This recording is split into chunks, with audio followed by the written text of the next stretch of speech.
I'm really excited for a new culture around wellness, around this acknowledgement that we all are imperfect beings doing the best that we can, and empowering ourselves to do the work to try to be the change.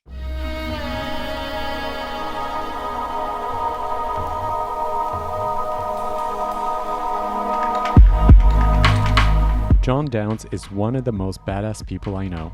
During the Fit for Service Summit in Austin, we both took part in the Elemental Games, where 5 teams competed in a series of physical and mental challenges, with the goal to create a healthy relationship within ourselves around competition. I witnessed John hold 10-pound weights with his arms stretched out for minutes on end, while doing the breath of fire in a tiebreaker that would decide the fate of the final 2 teams left standing. I also saw John go out of his way to sit with me in the sand when I faced my resistance to Divine Brotherhood during a sunrise men's circle in Costa Rica. John is a warrior with the gentlest of hearts. In this episode, we chat about his recent experience co-facilitating a men's retreat, we explore the power of ceremony, and we dive into his wealth of knowledge in the psychedelic space. I generally start the podcast as soon as I connect with my guest on Zoom, but this time, John and I got carried away catching up and talking about Harry Potter, among other things. I've left that part out, but as a result, the podcast has a little bit of a jump at the beginning, which you'll have to forgive me for. Having said that, I hope you enjoy this conversation with John Robert Downs.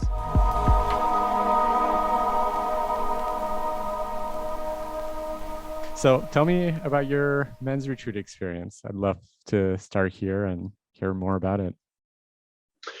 Yeah, it was quite a powerful weekend, really. And I guess the place to start is it was hosted by Coach Jamie Walrab, who is an old friend and the man that I did my first men's program with back in October of 2020. I began men's work, had never really spent any time in a community of men, and found very quickly how enriching that experience could be. And so having gone through a 7-month program with Jamie leading me and 12 other men, stayed in touch and have continued to do a lot of men's work. And so he asked me to assist and come and hold space for the men and really just, help facilitate if somebody's similar to how I am doing in the plant medicine space, holding space for men if, someone had a difficult experience or had to be kind of helped away from the group. And then also just, being there as a rock. So what was it? It was an experience where, 12 men showed up, absolutely vulnerable, really exposed themselves, allowed themselves to be seen and to see.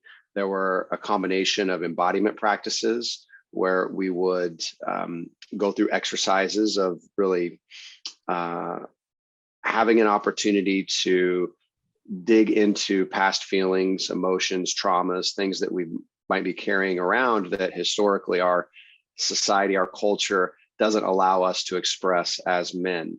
So a lot of the exercises are just sharing, going through, the wins, the losses, the highs, the lows. Some are more directed towards, okay, let's talk about a wound that you're carrying or a feeling that you don't want to feel. That was actually the first question of the entire weekend. What is a feeling that you won't allow yourself to feel?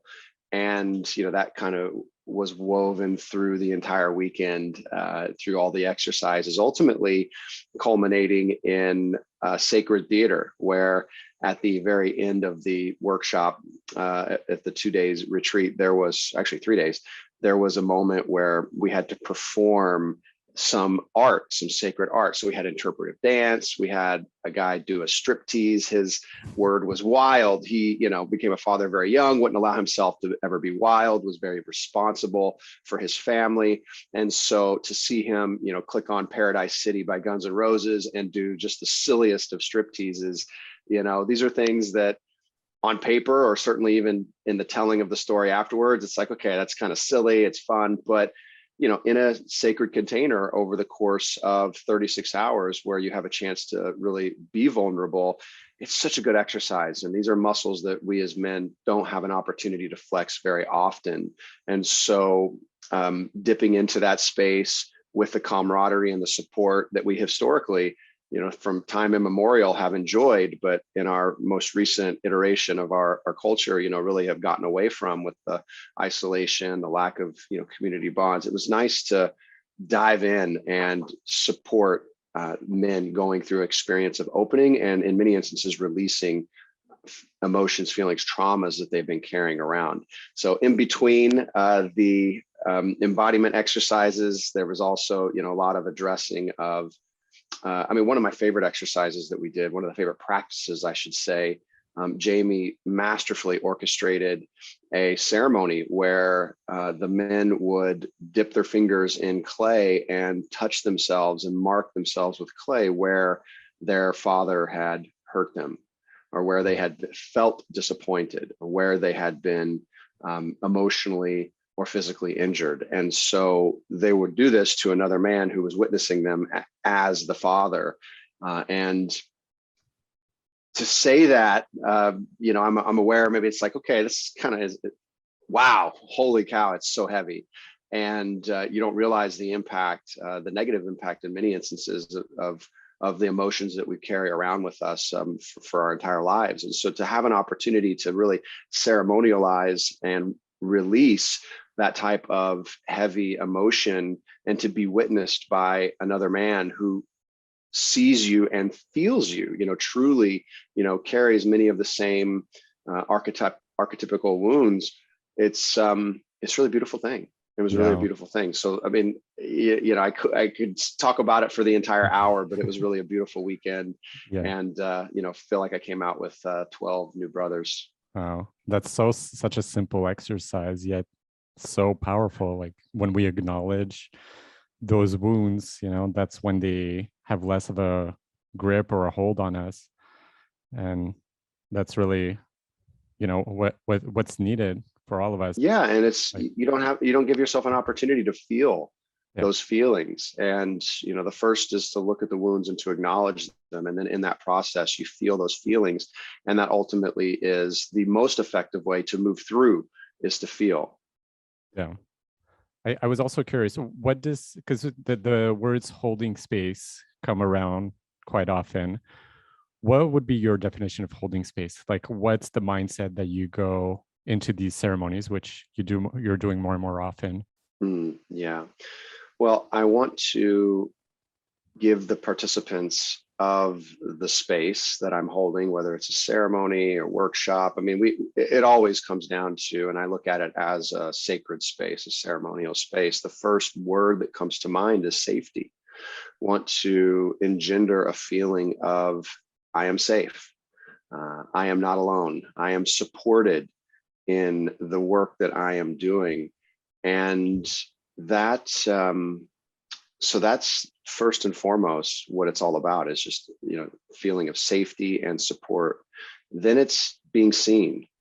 People want to feel in that space that someone is there witnessing their work, their journey. It adds a certain gravity and validity to be in a sacred space that's held as a group, and so holding as a group brings a special energy as well. And those are the most important factors, is feeling safe, feeling seen, and feeling supported in what can sometimes be very heavy work that folks are undertaking in the ceremonial space. Mm-hmm.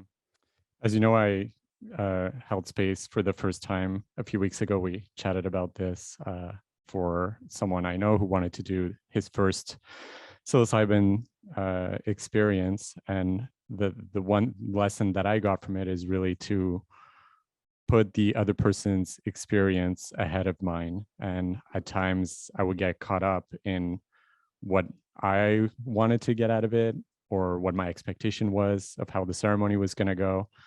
And I kept having to remind myself that I was there for the other person and not for myself.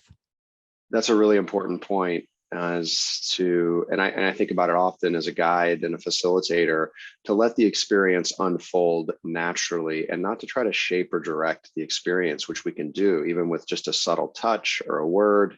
We can really push someone or pull someone into a different direction than their experience might otherwise go. And I think that we all have an innate intelligence in our subconscious that works with us and with our conscious mind to allow these experiences to unfold exactly as they should, even if that experience turns out to be what we would call a difficult one. And so I've said this before, but it's worth saying again, there's no such thing as a bad trip. It's only a difficult journey. And those difficult journeys, studies show, can be the most impactful, the most powerful. And allowing someone to have the space to have a difficult journey without needing to jump in and save them or comfort them. Those are your judgments that are interfering. Now, of course, safety is paramount, and we don't want to, see someone needlessly, suffer if we can ease that suffering. But there is an element of acceptance and allowance of an experience to unfold without shaping it and bringing in our own need to be a guru or a messiah or save this person from this experience. Like, they're getting the journey that they need. Yeah, there's this quote. Always. There's this quote going around these days in our circles, which says something to the effect of, if you go see a healer who says they're going to heal you, that's not the right person. Like, a good healer is someone who's going to help you heal yourself. And for sure that applies here. And it also applies to experiences outside of psychedelics, just like real life. When something quote unquote bad happens, there's usually a lesson in it that will appear down the line. It's just hard to see in the exact moment, and we might start suffering because of it. By suffering, I mean just, in our mind going over it and wishing for things to not be that way. But days, weeks, months, years later, you might see that there was a lesson in it. Yeah, and sometimes it does take time. It really does. And your point is well made. The healing, doesn't occur sitting across from a healer necessarily. It occurs in those moments after the ceremony when we're integrating what we faced in that space, and we're having the courage to face those feelings and emotions and memories, positive or negative. Nicole, my partner, who you know well, and then we hold space with sound, and there's sound meditation.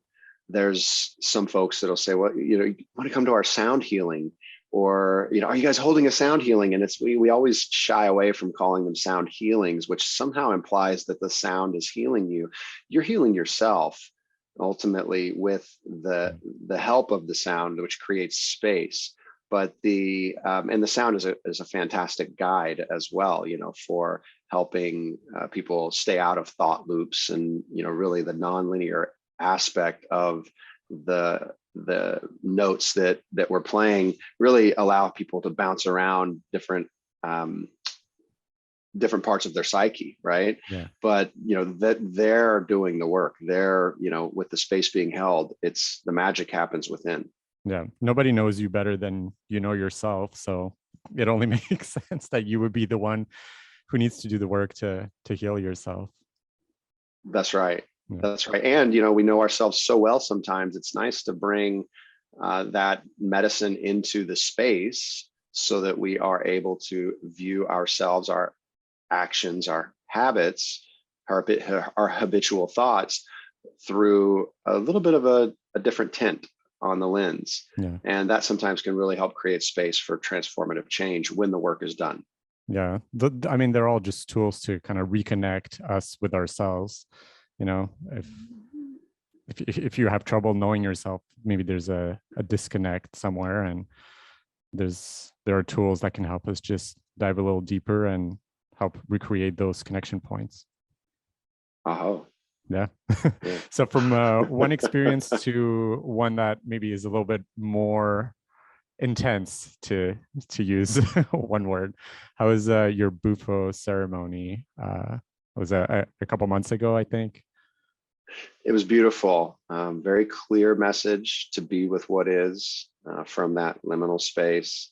Went straight in, really just shot like a rocket into that space. I think there's a couple of different techniques I understand for administering Bufo. One is to really take gradual increases in the medicine, and the other is to just strap yourself to the rocket. And my practitioner made the case that strapping myself to the rocket was the best way to proceed in that first ceremony. And it was beautiful. It was exactly what I needed it to be. And as important as the ceremony was the integration time that I allotted myself afterwards, where I was able to go to Joshua Tree, sit in a off the grid cabin, one room cabin for a handful of days, 4 days, and really just soak in that solitude and allow what was a very clear message to percolate, and more continued to come to me after the ceremony, because I allowed that space, didn't just jump right back into the default world. Yeah, and get rescued by a ranger, I heard. Yeah, that was part of it. That was part of it for sure. I looked at that in hindsight, really actually even as it was happening, as a continuation of the ceremony. I understood that, it was happening for me, not to me. And, it was calm, if not, albeit a little frustrated with my inability to find the truck.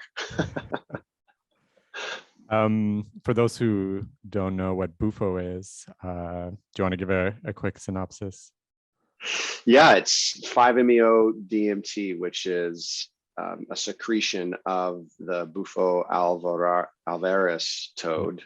Pardon my pronunciation, perhaps. And so the 5-MeO DMT, is taken in the right context and the right dosage, will really allow for a dissolution of consciousness and access to a liminal space where there is an opportunity to be disconnected from those same, as I said, habitual thoughts and patterns that we run ourselves through. And in that space, there is sometimes wisdom imparted from beyond to us, which we then are responsible for carrying forth into our lives and making sense of. But it's not I guess technically a plant medicine as much as an animal medicine, but one that's been used in indigenous cultures for some time. It's gained a lot of popularity here in the last couple decades in the West. And the trip part with that one is pretty short. It's just a few minutes long, and within like 45 minutes, your system has metabolized the DMT. So it's not a long experience compared to some other psychedelics. No, it's not. It was very quick. It was very interesting to be told to eat a cheeseburger afterwards, that it was would be very grounding for me. And it was the best cheeseburger I think I've ever had after fasting all morning for it. So yeah, very brief, very clear. I've struggled since my first plant medicine ceremony with just this understanding of, I have a very active critic in my mind. Mm-hmm. And this self-criticism and judgment has been so pervasive for as long as I can remember, that when I sat with ayahuasca for the very first time in 2015, it was a shock to me that I was able to see like, oh, that voice, that critical coach-like voice telling me that I'm not enough, that's not me. That's just a projection. That's a voice. That's something in my mind. But I feel myself really deeply beyond and behind that voice. And I feel like love and joy. And so if that's me, who is this voice? And I felt that lesson, if you will, the same lesson that I felt in 2015 in that ayahuasca journey with Bufo, in that as I was reclaiming my consciousness, coming back, drifting back from the other dimension that I was in with the DMT to this world that we live in now, I could hear like a car horn beeping in the distance. And, it's instantly am I doing this right? Am I having, some big breakthrough? Like what's happening here? What am I thinking the right thing? Am I breathing? And then it was just like a instant knowledge, like, well, just be with what is. And see this voice, this criticism for what it is. It's just a pattern of behavior, of habitual thought. It's not me. I'm somewhere beyond that. And I was able to, really just kind of drop back into a meditative space where I was just, the mirror reflecting consciousness. And that was the powerful moment in the experience. And it's funny, sometimes we just go back to basics. I've had a few journeys where something similar happens, where I just get really caught up in that identification with that critical voice. And I think many people in their day-to-day lives, they run that critical voice, day in and day out without ever really creating any opportunity for separation, and it doesn't have to be in the plant medicine space. It can be just in a mindfulness or vipassana meditation. It can be in a yoga class. It can be in a walk in nature, really just creating the conditions for a higher level of consciousness, separation from that incessant chatter, just noticing what is without attaching to it. For whatever reason, in my, I have to sometimes seem to go into that space to really have it click. And so that just, maybe speaks to the conditioning, and the patterning in my mind is certainly very, very strong. But I was grateful for it. It was a beautiful ceremony, beautiful practitioner, and, still integrating the lessons today. Yeah. That photo of you just lying there with the view at your feet was, just kind of said it all. It was unbelievable. I hope you have a good version of it, and maybe even frame it, just to remember what that moment felt like. I think as a photographer, I believe in the power of images, especially when they're printed and hanging on our walls. And, it can be a powerful tool just to serve as a reminder for that state that you experienced and the lesson that you got from it. I really appreciate that. I have a vision board right here next to on my wall that I'm looking at right now. And I think it would make a great picture there. I do have something to remind me of that journey. I've seen Hawk in different meditations a number of times over the last couple of years. And right before I went down, right before they administered the Bufo, I saw a hawk flying right outside the window. And so I went into this, I commenced the ceremony. And as I was laying there, my practitioner saw the hawk as well. So she walked over to the deck of tarot cards and pulled a hawk card. Wow. Coincidentally. Yeah. And so she told me about this afterwards, and I told her, yes, I saw the hawk. And so it just so happened about 3 weeks later, I had a tattoo already scheduled with a really brilliant artist. And I have the hawk on my arm amongst other symbols and such.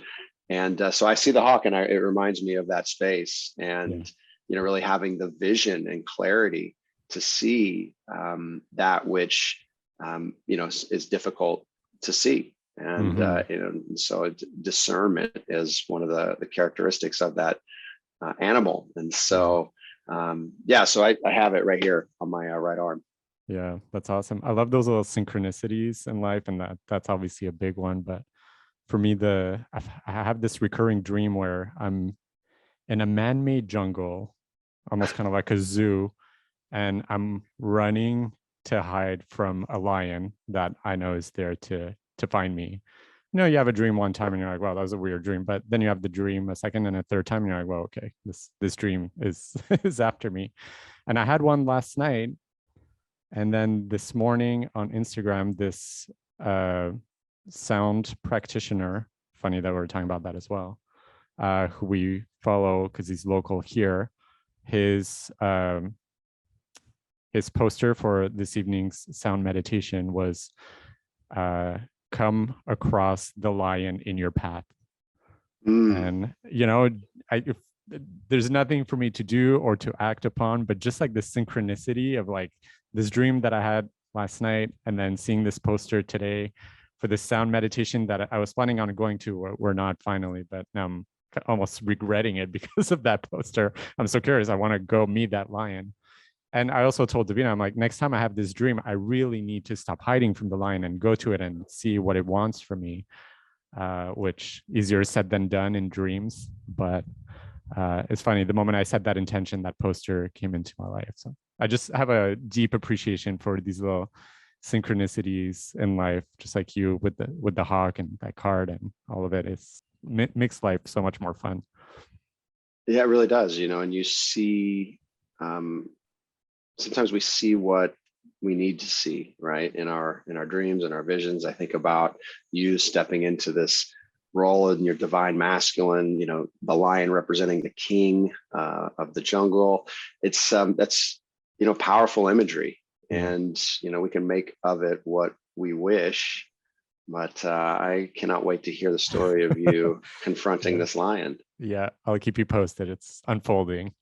Yeah, please do. Yeah, I'm also sitting with Bufo in 2.5 weeks for the first time, and I'm like the most nervous / the most excited I can possibly be. I'm really looking forward to it, but at times, like, my heart just like starts pounding, and I know it's my ego wanting to have nothing to do with it. It's like, please don't take me there, but I trust that it's going to be a good experience. Yeah, it will. It will be. It'll be exactly the experience you need. Yep. So from one psychedelic to another, cannabis is something that we've had in common, and you obviously were a big part of that industry in the United States as it became legalized. I'm curious to know, what was consuming cannabis like for you?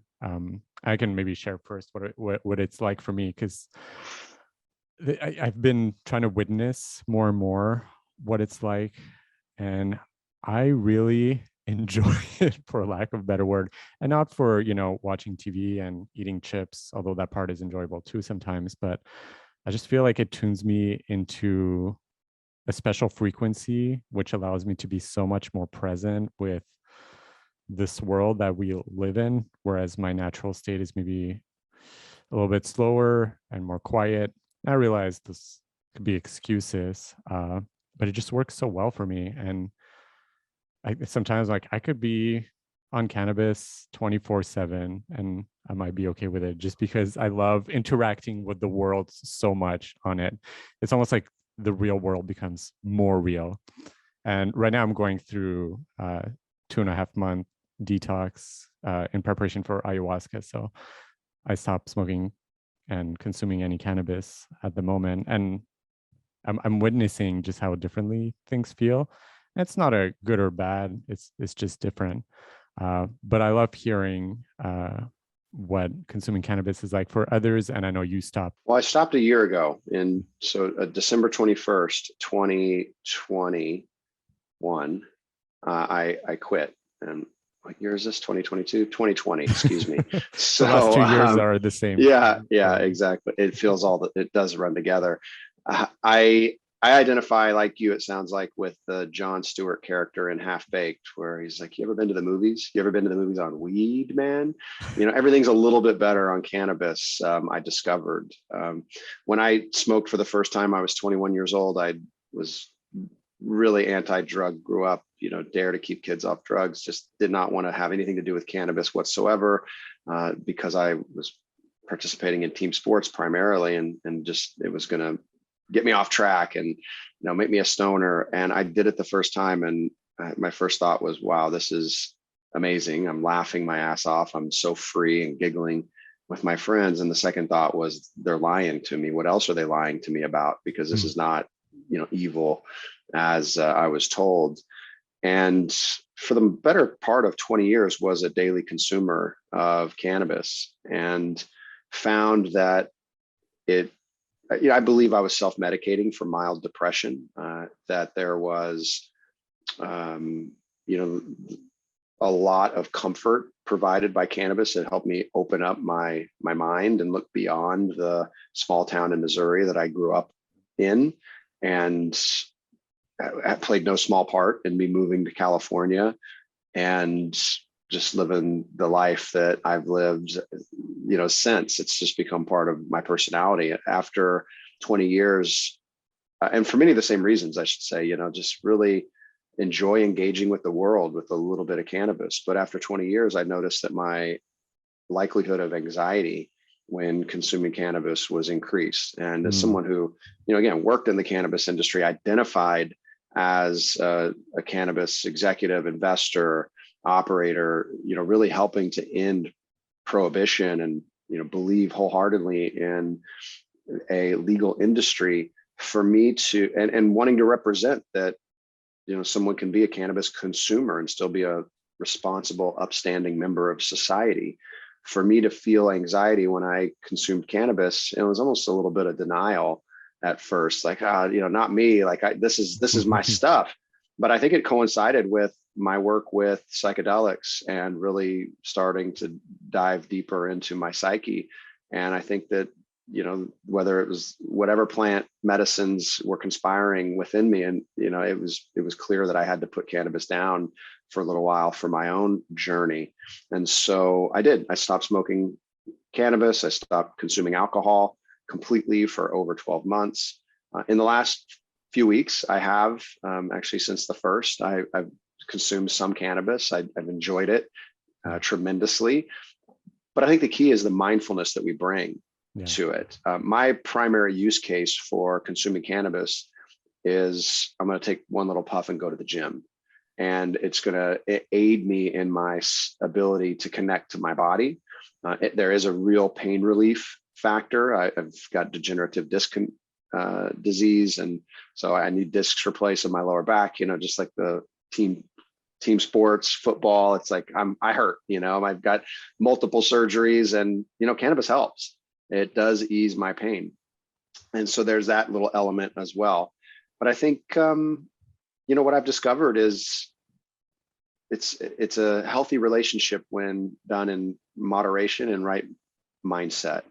But eating chips, sitting on the couch, is not the best, highest and best use for cannabis. I really believe that. I think it's a very misused plant medicine. I think that it has way more healing potential than what we let on in our society, where it's almost been, treated the same as alcohol, right? As it's a vice, and we use it in that mindset oftentimes, and so we miss the very subtle but also very real and tangible benefits that that cannabis can bring into our lives. The mindfulness being paramount. I think being in a very heart-opened space, having some of the benefits of psychedelics without the actual psychedelic effect, and what I mean by that is just simply the ability to look at our own self-referential processing, to see ourselves a little bit differently, and then to,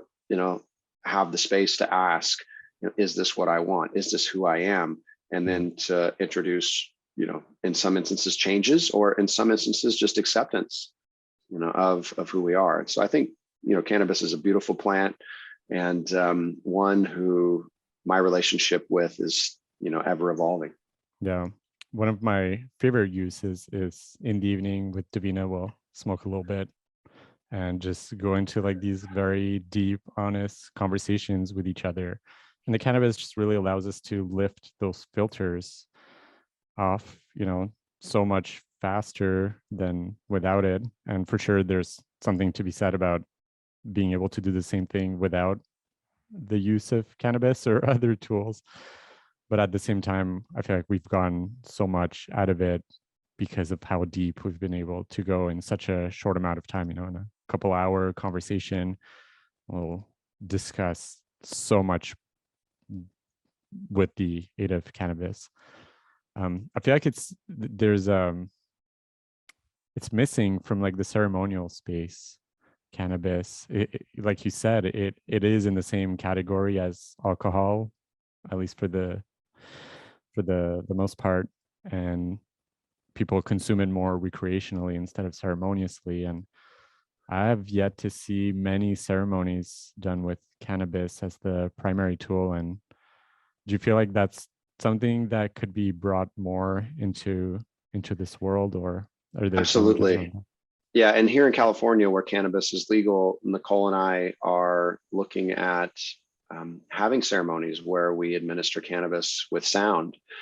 And so I think it's super impactful. And what happens oftentimes when I have seen it used in the ceremonial space is you're working with folks that don't consume cannabis that often. Now, I mean, you get normal day-to-day tokers, and it's nothing to take some cannabis and Right. to sit in a sound bath or any type of ceremony.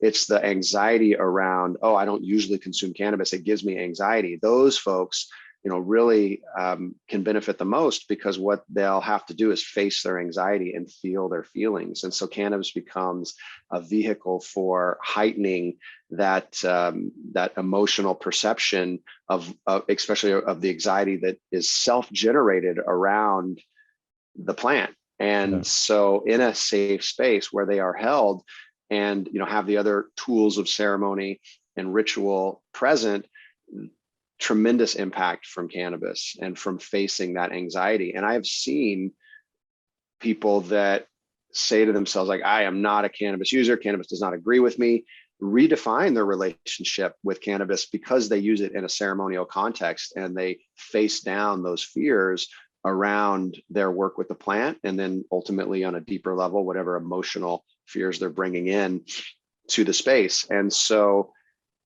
I'm a big believer in ceremonial cannabis use. I think that there is a huge opportunity for creating ceremony around that.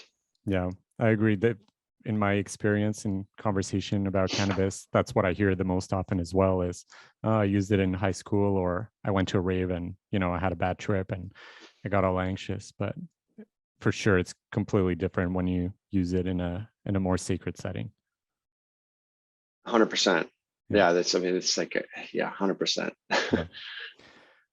What change do you hope psychedelics can bring to this world from a super high level? I'm really excited for a new culture around wellness, around this acknowledgement that we all are imperfect beings doing the best that we can, and empowering ourselves to do the work to try to be the change. Just to throw like every cliche I can out there, right? So, Yeah. but but they work for a reason. We see a world that's increasingly disconnected. Communities are fragmented. People feel more and more alone. And in my experience, psychedelics connect us, not only with each other, but also with our true essence, ourselves.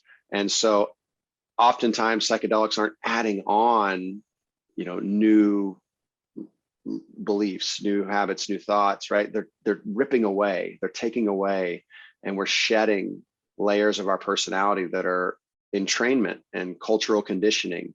And we're coming back to our true essence, which oftentimes, takes the form of love and acceptance and compassion and empathy. And these are things that the world needs more of. And so that is what I, see for psychedelics, is it creating a world with more love, more compassion, and higher levels of consciousness and less suffering. Obviously, it's something that I am, passionate about as well. But as someone who's really in the business of psychedelics, do you feel like it's becoming more and more widely accepted to the same extent that I perceive it to be? But I'm mostly a consumer, not a facilitator or expert in the industry. So I feel like it finds me because I'm looking for it as well. But as someone who's really deeper in that space, do you feel like there is hope and that it is indeed becoming that much more accessible? Yeah, absolutely. There's tremendous progress being made right now with decriminalization. We have a number of cities around the US that have already decriminalized. We have movement in California for the decriminalization of psychedelics in 2022. Seems like a better than 50% chance that that bill is going to pass to decriminalize psychedelics. And so if you look at the legalization front, there's tremendous progress. And then you look at the scientific front, we're digging up old research that was done back in the 50s and 60s before the war on drugs. And then we're also adding to that body of research with new studies, new clinical studies and research that are showing tremendous promise for PTSD, for depression, for anxiety, and a number of other conditions, addiction, So yeah, I'm anecdotally seeing a ton of interest from folks that are saying, hey, something is going on here in this world that just doesn't sit right. And I'm looking for tools to help to make sense of what I see happening in this world. And I'm also looking for tools for connection, both to help connect me with myself and to my deeper levels of being, as well as with other mindful individuals that are on a conscious path that I can be with in a world that seems like it's otherwise, to some extent or another, losing its mind. Have you seen Nine Perfect Strangers? I have to ask. Everyone asks, and I have not. I've been told that that's like I should see it because of the subject matter, and others are like, it's basically like if you just wanted to dramatize and make it absurd, and mischaracterize the work that we do. That would be the show to watch. There's definitely like a Hollywood element to it, but the overall message is definitely well placed in there, and I think you'll appreciate it. And it is entertaining to watch until the very end. I'll leave it at that, and I recommend watching it. It's on the list. Yeah. How can people start making incremental changes? And I know microdosing is obviously a big part of it. It has been a huge part of my life since you introduced me to it about a year ago. And one of the best ways that I've heard someone explain it is microdosing will just give you little 1% increments every day. So you don't really notice much of a change on a daily basis. But then after a few weeks or months, you look back and you really see that cumulative effect.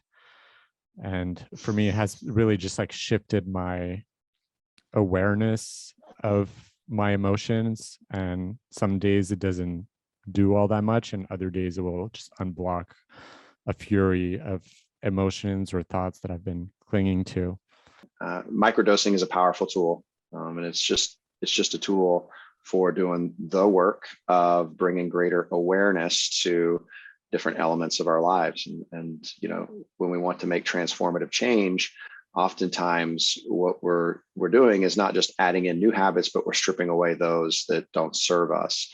And so microdosing, the way that psychedelics interact with our minds, slowing activity in the prefrontal cortex, allowing space for new thoughts to occur that in time with practice can become new habits and can become sustainable transformation. So what I would say is, if psychedelics are a tool, they're just a hammer. They're not the entire toolbox. We need a tape measure to build a house. We need a saw. We need all the tools in order to build a house. And you do need a hammer, and psychedelics, are a very handy tool, but they're not going to do the work for you. And so the practices that I believe are most important for making sustainable transformation are all geared towards bringing greater awareness to our thoughts and our behaviors.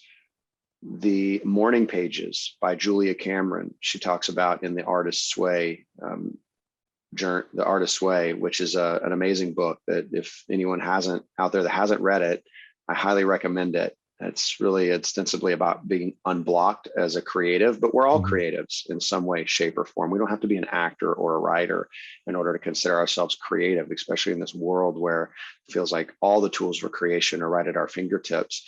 So I typically start, whether I'm microdosing that particular day or whether it's a non-microdosing day, I will start my day with 3 pages of free writing by hand in a journal, where I'm just writing my thoughts out, just really trying to write without judgment, without criticism, without attachment. And that can be a very liberating exercise. And it's also, writing is a complex form of thinking. And so as you begin to write your thoughts and you actually see them live on the page, you start to notice patterns and things. It was so many times I wrote like, I'm, about a certain aspect of my life that I wanted to see changed. And finally, you just get so sick of writing about it. These are the thoughts, and you're just like, okay, you develop the, you really develop the fortitude to start to incorporate a change. So creative writing. The other thing is just to bring a mindfulness practice, meditation into your life. It's so important to make space for meditation. And in particular, just the meditation of noticing your feelings and your thoughts, the feelings in your legs as you're sitting in your chair, the sound in the background as you are just really wanting to sit in presence. Oh wait, what am I thinking about? My laundry list? Okay, I just noticed that. Let's just release that. So beginning to notice your thoughts through a meditation practice, the real magic happens when you're right in the middle of a conversation and you notice that you're about to say something shitty, and you can stop yourself because you've become more adept at noticing your thoughts. And so meditation is another practice that I would highly recommend. I mean, that's really should be paramount, fundamental, is to begin a meditation practice. Even as someone who's done yoga for 15 years, I thought I was a good meditator because it's always a moving meditation. Take the transitions mindfully, focus on my breath. But there was a different level of connection to my thoughts and awareness of my thoughts when I practiced sitting meditation as opposed to a moving meditation of yoga. And obviously yoga prepares us for sitting meditation. So that would be the second thing that I would recommend: creative pages, meditation, and then bringing a sense of ritual to just simple parts of our lives. The making of your bed in the morning, the brushing of your teeth, taking a marker out and writing on the mirror in front of you 3 things that you're grateful for every day. Really taking a moment to make life beautiful through small actions of service. And sometimes they only serve yourselves. You're not doing it for anyone else but for yourself. But if you do that consistently with all of your little habits and actions repeated, you start to build a beautiful life. And this is where the 1%, the compound interest really starts to take effect, is when we just consistently are practicing gratitude, giving thanks before a meal, making our bed to make our room just a little bit more beautiful. So when we walk in, we have a little bit less clutter in our space and in our mind. Those are the keys, ritual. I'm looking at life as a ceremony overall, really not separating the quote unquote ceremony space from day-to-day life, but really trying to make life beautiful through all of our actions. It's a principle from Zen Buddhism. I could go on and on, but those are the start. That's where I would start. What the last bit you just described is kind of touches on what I tend to remember the most when I go into a ceremonial space. Like if I go on a breathwork or psychedelic journey, I often end up hysterically sobbing and telling myself, okay, I remember. And it's that feeling of treating life as a ceremony, and like you said, appreciating the food that's in front of you, or just walking slowly, instead of like rushing, and just having this deep gratitude and appreciation for experiencing what life is like here. Everything else is just so much noise and like chaos and like blah, like it's like yuckiness we like pile on ourselves, and we forget. I've touched that part of me, and then I've managed to stick days together where I am in that more I'm in ceremony with life kind of mindset, but then I forget. And then I have to remind myself, and I have to go back to the tools and remember again. And then I forget again.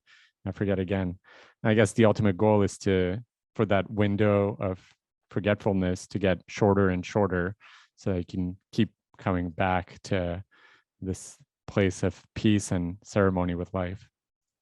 Yeah, it's always an opportunity to begin again when we find ourselves in a space of having forgotten. And that's the beauty, is without attaching judgment or criticism, just begin again, in that moment. And there's a real beauty in that when we can accept that, and accept that we're human. These thoughts are going to pop in, and we're going to forget. And part of the human experience is not to feel isolated and alone. And so another really important factor for sustainable transformation that I would add would be the importance of community and being around like-minded individuals, whether it be virtually, if that's all you can handle, or certainly in person, really forming camaraderie and being around those that share your values. So important. Other individuals on the conscious path are of critical importance to, well, your sanity, your self-discovery, and your happiness. Yeah. And so if we can, make space for community, we're so far ahead of this game.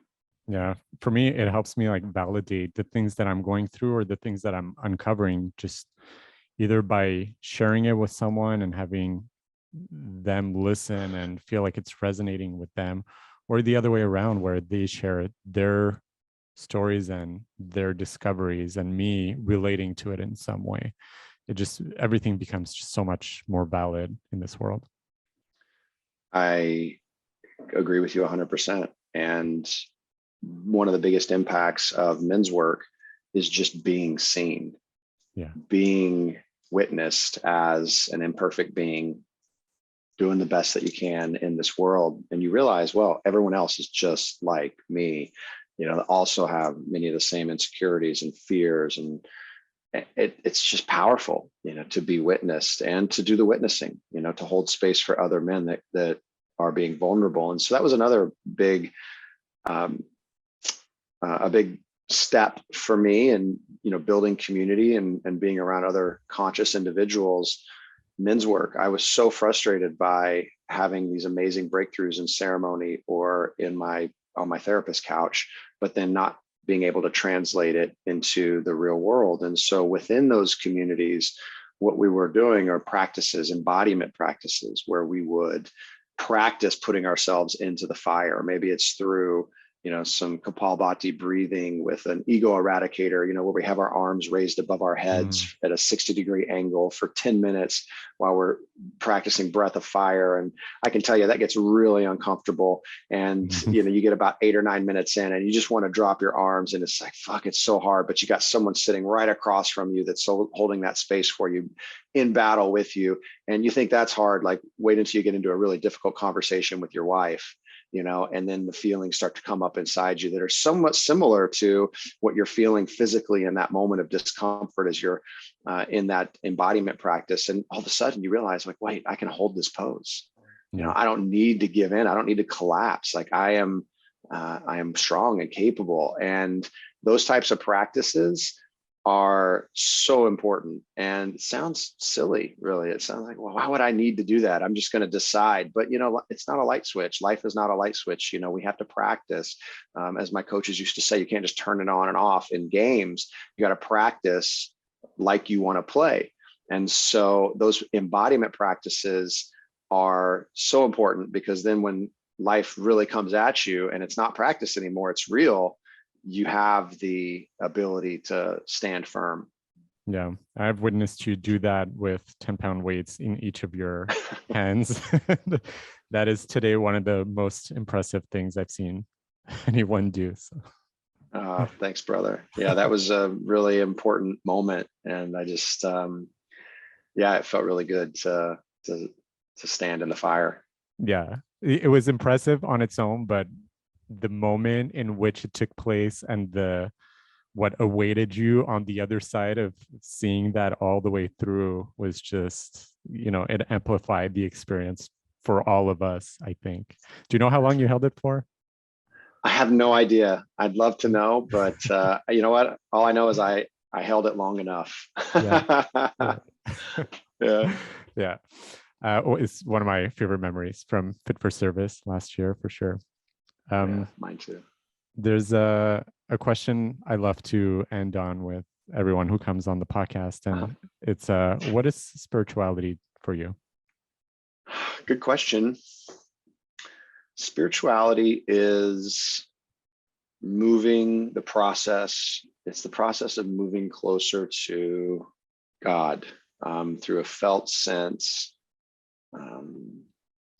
just really like stripping away all that which is not life energy. You know, we can call it God, we can call it Great Mother, the Source, Great Spirit, whatever we want to call it. The relationship with that energy, which is running through us, around us, you know, has ultimately that logos has gotten us here. Connecting with that, developing a relationship with that energy, and moving closer to that is spirituality for me. Beautiful. Love that. Yeah. How can people find you and connect with you online? Yeah, I'm at John Robert Downs on Instagram. It's johnrobertdowns.com is my website, and all my contact information is there. That's mostly where I'm at online, is Instagram and my website. So those would be the best ways. Awesome. Do you guys have any events coming up in the near future? We do. We will be on the East Coast and at the end of the month. So we're pretty excited. My partner, Nicole, and I facilitate sound meditations. So we'll be in New Jersey and Connecticut and New York around the end of the month, and then Miami on the weekend of the 12th. So really excited for those journeys. Awesome. And I hope your travels take you to Costa Rica in the coming future. Yeah. What's your space look like? We ready to have a sound meditation at Casa de Cudish? Not quite yet, but it's coming. Okay. All right. Beautiful. I'll just invite myself down just in case you didn't notice. Yeah. Well, I really appreciate you coming on to share your recent experiences and your expertise in all things psychedelic. As always, I just enjoy chatting with you so much. I really see you kind of like a big brother figure. You're paving the path for myself and for so many others, I'm sure. So I really appreciate you. I appreciate you. Thank you. Talk to you soon, brother. Be well.